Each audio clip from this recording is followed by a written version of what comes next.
Le rôle du Bedek Bayit, c'est de venir vérifier la qualité de la construction d'une maison qu'on achète en première main ou en seconde main. Le Bedek Bayit, il va venir, il va vérifier l'intégralité des travaux qui ont été faits et il va donner un compte rendu. Sur la base de ce compte rendu, tous les défauts seront réparés par le Kablan.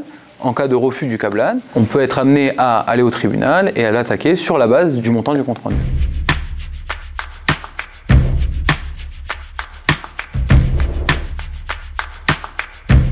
En France, on n'a pas la même qualité de construction. En France, la qualité de construction est bien meilleure, mais une profession qui peut ressembler au Bedek Bayit, c'est le diagnostiqueur immobilier. Là où le diagnostiqueur va vérifier l'isolation, les mythes, le Bedek Bayit va vérifier l'intégralité de tous les travaux qui ont été faits, que ce soit les sols, l'isolation, les fenêtres, la plomberie, l'électricité.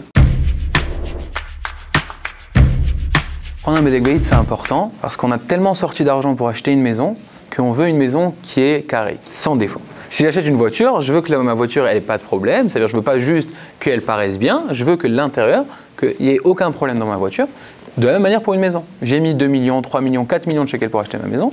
J'ai pas envie que la fenêtre elle soit mal isolée, ou que sur ma terrasse elle soit mal posée, ou que mes toilettes soient un peu serrées.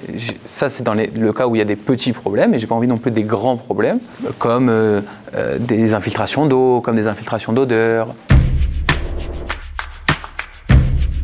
Le Bedek Bayit il va se baser sur les lois et les normes en Israël, donc du Teken Israël et des Chok Atirtun Ve'Abniya. Il va se baser sur ces lois et sur ces normes pour savoir qu'est-ce qui est aux normes et qu'est-ce qui n'est pas. Sur ces bases-là, il va donner son compte rendu de tout ce qui n'est pas aux normes. Alors le Bedek Bayit il vérifie l'intégralité des travaux qui ont été faits, que ce soit l'électricité, que ce soit la plomberie, les sols, les fenêtres, la pose du carrelage, l'isolation thermique, l'isolation phonique, les balustrades, les terrasses, donc vraiment tout ce qui est présent dans la maison. Le Bedek Bayit il ne va pas venir juste avec ses yeux, il va venir avec des outils, donc des outils de mesure, des outils de vérification, que ce soit caméra thermique, que ce soit humidimètre, on dirait en hébreu madretivut, des lasers pour mesurer d'un mur à l'autre, des lasers pour vérifier si les murs ils sont droits, un niveau digital, toutes sortes d'équipements. Et bien sûr, le Bedek Bayit, il se doit d'avoir fait une formation. Alors c'est toujours mieux de prendre un ingénieur qui a fait des études d'ingénieur en Israël, mais il est possible d'être Bedek Bayit sans être ingénieur, juste d'avoir fait la formation qui dure entre 3 et 6 mois. C'est toujours une garantie de prendre quelqu'un qui a fait ses études d'ingénieur et après derrière il a fait aussi une formation de Bedek Bayit. Sur le compte rendu, il aura plus de poids quand il va signer avec sa signature d'ingénieur. La première année, à partir du moment où vous recevez les clés, il y a la première année, ça s'appelle Shnat Bedek, l'année de garantie en fonction garantie constructeur. Une fois que vous êtes dans cette année-là et vous voyez qu'il y a des problèmes ou vous ne voyez pas qu'il y a des problèmes, vous faites appel à un Bedek Bayit, il va rédiger son compte rendu où il va mettre à l'intérieur tout ce que vous avez vu et tout ce que vous n'avez pas vu parce que vous n'avez pas les outils que lui il a. Il va tout rédiger dans son compte rendu et il va vous donner ce compte rendu. L'important, c'est que dans son compte rendu, il y ait tous les problèmes, les photos, les normes, la partie des normes qui est en fonction du problème qu'il a vu et le prix de la réparation. En fonction de ça, tout le prix des réparations vu par le Bedek Bayit, mis bout à bout, donc additionné, à la fin il va y avoir un prix général. Si jamais le Kablan veut réparer, à ce moment-là, ce prix ne sera pas utilisé, puisque le Kablan va réparer de lui-même. Si jamais il ne veut pas réparer, alors ce prix-là pourra être demandé au tribunal et on peut attaquer donc le Kablan à hauteur de ce prix-là, à hauteur du prix qui est indiqué dans ce compte rendu.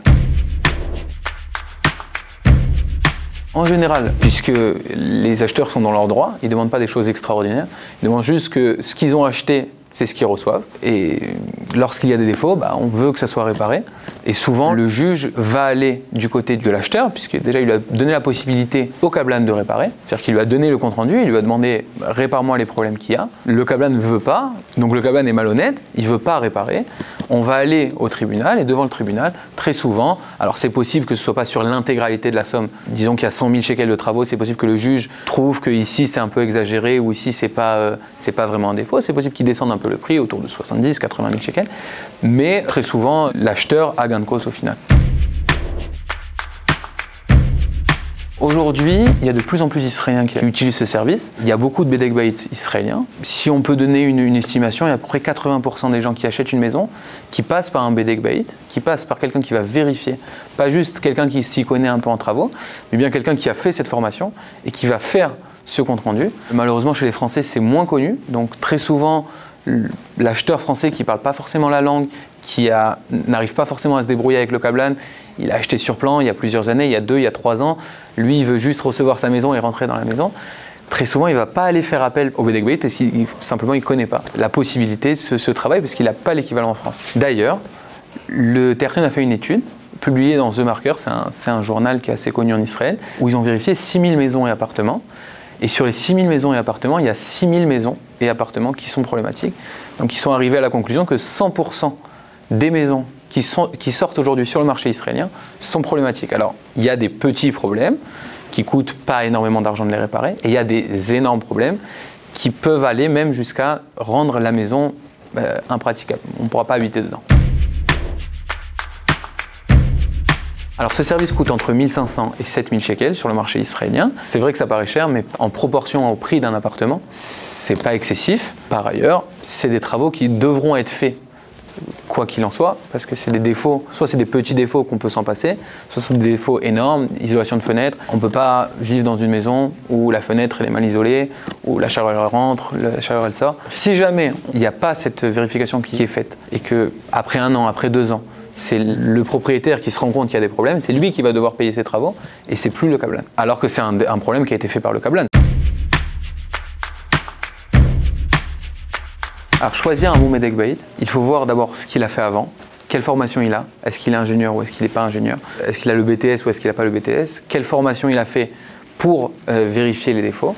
Et le conseil que je donne, c'est toujours demander un compte-rendu qu'il a fait dans une autre maison à quelqu'un d'autre pour voir exactement ce qu'il va vous donner, qu'est-ce qu'il vérifie, quels sont les outils qu'il utilise, et en fonction de ça, choisir son Bedek Bayit. Prendre quelqu'un qui parle français, ça aide toujours. Et budgéter cette prestation en amont, vous ne le regretterez pas.